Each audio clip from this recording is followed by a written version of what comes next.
வணக்கம். So team ஃபைபரோட லான்ச்சில் இருக்கும். So happy. My brother from another mother ஜாமியோட ஜிம் இது. So I'm very happy that the gym is launched today and it is going to be one of the biggest and the most efficient gyms here in North Chennai. So அதை நான் டெஃபினட்டாக சொல்கிறேன். And ஜாமியை பற்றி சொல்லணும்னா one of the most promising athletes right now in Chennai, the next generation சொல்லலாம். So he's going to achieve a lot of things and I'm so happy that he has opened this gym and the gym பற்றி நான் ஜாமியை சொல்கிறேன். First of all, this is Jami and thank you all for coming and gym வந்து ரொம்ப close by. Landmark சொல்லணும்னா it's 5 minutes from Perambur railway station and if you're coming through Madhavaram it is 10 minutes and ஜிம்மோட infrastructure பார்த்துட்டு எல்லாருமே நல்லா இருக்குன்னு சொல்லியிருக்காங்க. This is what is expected, no compromise in terms of any machinery that I took or in terms of any interiors that I've done. So பாடி பில்டர்ஸ்க்கு வந்து இது 1 point stop மாதிரி இருக்கும். So based on which I've taken the machines and எல்லாமே வந்தவங்க எல்லாருமே வந்து ஒரு positive feedback கொடுத்தாங்க. And I think this is one of the biggest gym in North Chennai with 5,000 square feet which no gym ever have been in North Chennai. So அது அந்த ஒரு விஷயம் ஒரு ப்ரௌடாக இருக்குது. And thanks Mani for this opportunity and thank you all. It means a lot to me. Location எது பக்கத்தில்? Landmark வந்து Perambur railway ஸ்டேஷன்லேருந்து ஒரு 5 minutes and if you are coming through Madhavaram it is like 10 minutes. அவ்வளோதான். So this center of the city, North Chennaiல இது center of the city மாதிரி. So you can always check in and if you guys want to take a trial or something you can always contact me.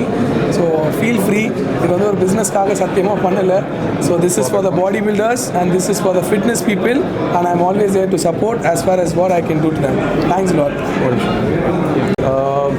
So இப்போது this is his dream. ஓகேங்களா? So அதான் நீங்கள் கேட்ட மாதிரி lot of youngsters are opening gyms now. Last 2 months முன்னாடி ஒரு youngster open பண்ணார் ஒரு ஜிம்மு. அதே மாதிரி நிறைய பேர் இப்போ ஜிம்ஸ் ஓப்பன் பண்ணுறாங்க. This is the success.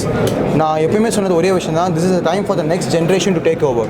So I will be always up for the next generation to come over. எனக்கு அவங்க வரணும், மேலே வரணும், ரொம்ப நிறைய பேர் மேலே வரணும். இந்த மாதிரி அத்லட் லைக் ஜாமி மாதிரி, கொஞ்சம் ஒரு 2 months முன்னாடி ராஜ்குமார் ஒன்று ஓப்பன் பண்ணார், அவங்கள மாதிரி ஜாமி மாதிரி இன்னும் நிறைய பேர் இருக்காங்க, நிறைய அத்லட்ஸ் இருக்காங்க. I want everybody to start becoming an entrepreneur. சரிங்களா? So it's time for the business people to do their business. It's time for the athletes and இந்த ஃபீல்ட்லேயே இருக்கவங்க ஜிம் ஓப்பன் பண்ணாதான் that will be the best gym. So தொழிலே தெரியாதவங்க ஒரு business man வந்து ஒரு corporate person வந்து இமேஜின் ஒரு கார்பரேட் பர்சன் வந்து ஒரு ஜிம் ஓப்பன் பண்ணால் எப்படி இருக்கும்? So it be like a corporate. But இதுவே ஃபிட்னஸை லவ் பண்ணி அந்த பாடி பில்டிங் ஃபீல்டே இருந்து அந்த அத்லட்டாகவே இருந்து அவங்க ஜிம் ஓப்பன் பண்ணால் it be like more close to their heart. So that is what Jamie has done. That is what I have done like lot of years before, 7 years before. And 8 years முன்னாடி நான் open பண்ணும்போது எல்லாமே சிரிச்சாங்க. 21 வயசில் நான் open பண்ணேன். அப்போ bro ஜிம்லாம் open பண்ண முடியுமா உங்களால்? எப்படி பண்ணுவீங்க? பிஸ்னஸ் மேன் தான் பண்ண முடியும்.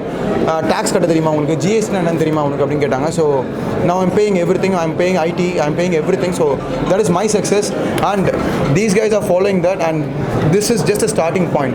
நான் சொல்லணும்னா இது வெறும் ஒரு தொடக்கம் மட்டும்தான். ஜாமியை மாதிரி இன்னும் நிறைய பேர் ஜிம் ஓப்பன் பண்ண போகிறாங்க, நிறைய அத்லட்ஸ் ஓப்பன் பண்ண போகிறாங்க. அண்ட் ட்ரஸ்ட் மீ, ஜாமி சொல்லும் போது ஒரு வார்த்தை சொல்லியிருப்பாரு, this is purely not for business. This is to motivate people and motivate everybody to start fitness. ஜாமி சொன்ன மாதிரி பாடி பில்டர்ஸ்க்கு மட்டும் இல்லை, இது பாடி பில்டர்ஸ் ப்ரினாமெண்ட்டாக இருப்பாங்க. But everybody, any public can come and enjoy their fitness here because the gym has been opened by an athlete, by a guy who is in the fitness for many years. அவருக்கு தெரியும் என்ன எப்படி பண்ணணும், என்ன எப்படி கொடுக்கணும், மக்கள் எப்படி கொடுக்கணும்னு தெரியும். So this will be the best place. Yeah. Recently we got a guideline that gyms can be open till 11 o'clock. That is one big huge success for us. And before we were used to like 11:30 இருந்தது. After COVID it is reduced. If you are not aware of it, I'm telling you one point, fitness industry is the most affected industry during COVID. I will tell you honestly, எந்த industry எடுத்துக்கோங்க, anything it was open. நாங்கள் தான் கடைசியாக open பண்ணோம்.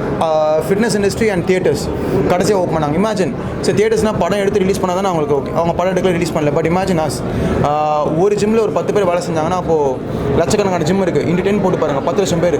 அவங்க எப்படி வீட்டு வாடகை கட்டுவாங்க? எப்படி எப்படி wife, kids. I'm not married but he is married, he has a wife, he has a kid. But everybody's வாழ்வாதாரம்னா ஜிம் மட்டும்தான். ஸோ கோவிட் டைமில் நாங்கள் தான் ரொம்ப அஃபெக்ட் ஆனோம். But now we are coming back very very stronger. So எங்களை மட்டும் எப்படி சொல்கிறது, கீழே போட்டு அடக்கவே முடியாது. எவ்வளோ தடைகள் வந்தாலுமே the gym and fitness industry will come up. ஏன்னா this is one of the industry which needs for the people. ஏன்னா மக்களுக்கு இது வேணும். Entertainment is different. Fitness is the mandatory thing for them. ஏன்னா WHO report கொடுத்திருந்தாங்க, people are going to the gym, 70% people are doesn't get affected by COVID, and so that is one of the important report that government has to hear. So please don't close the gyms if there is one more wave is coming. Close us the last, open us the first. So எங்களை கடைசியாக close பண்ணுங்க, ஃபர்ஸ்ட்டாக open பண்ணுங்கன்னா my kind request to the government and all the media is here. My humble request, என்ன மாதிரி ஜாமி மாதிரி நிறைய பேரோட வாழ்வாதாரமே ஜிம்மில் தான் இருக்குது. Please if you are bringing some guidelines, bring a guidelines like இந்த டைம்ல இந்த டைம் ஓப்பன் பண்ணுங்க, 20 பேர் அலோவ் பண்ணுங்க, லைக் டைம் லிமிட்ஸ் வச்சுக்கோங்க, இந்த மாதிரி கைட்லைன்ஸ் கொடுங்க. But don't ever tell us to shut down our gym because this is what we love, this is what we are here, this is what we live for. ஏன்னா எங்ககிட்ட இதை பிடிக்கிட்டீங்கன்னா எங்களுக்கு வேறு எதுவுமே கிடையாது. ஸோ அண்ட் மக்களுக்கும் இது ரொம்ப முக்கியம். And please I request the government, if வராது கோவிட் இன்னொரு வே வராது, if it is coming, please give us guidelines to open and don't shut us down. That's my request. Team ஃபைபர்ன்றதை விட இது team body building family. This is the family. It's like நாங்கள் பிரிக்க மாட்டோம், Team Fiber அந்த team அந்த team. He has his own team. Every athlete has his own team. But at the end of the day, we are all family. We are all family. We will be there for each other's success. Jamie gym open பண்ணால் நான் வருவேன், எங்களோட friends எல்லாருமே வருவாங்க, நாங்கள் என்ன open பண்ணால் ஜாமி வருவாங்க. So we are a family. We can't be separated. We won't be separated. And my kind advice to all the athletes out there and all the people who are in this industry, please love each other who is from the same community. ஏன்னா நம்மளாம் ஒன்றா சேர்ந்து தான் இந்த industry தூக்க முடியும். தனித்தனியாக பிரிஞ்சு போய்ட்டு வச்சுங்களேன், team association. So please don't bring the association barrier in between the athletes. You know, we have to be staying like a family. One day if we stay like a family, we can remain as a family, we can survive as a family. So that is what we are doing. That is what the next generation also will do. That is what I want everybody to do. And we are a family. We can't be separated. We won't be separated. எங்களை தடுக்கவும் முடியாது, பிரிக்கவும் முடியாது. And trust me, mark my words, 2 years fitness industry in Chennai will be the number one industry. Mark my words, in 2 years fitness industry will be the number one industry, and athletes like Jami will open gym in every loop and corner. Not a corporate gym, a gym by the guy who loves the fitness to the people. By the guy who loves the fitness to the people. Time to shut down the corporates, time for these athletes to come up. In 2 years, this is going to be the number one industry. Yeah.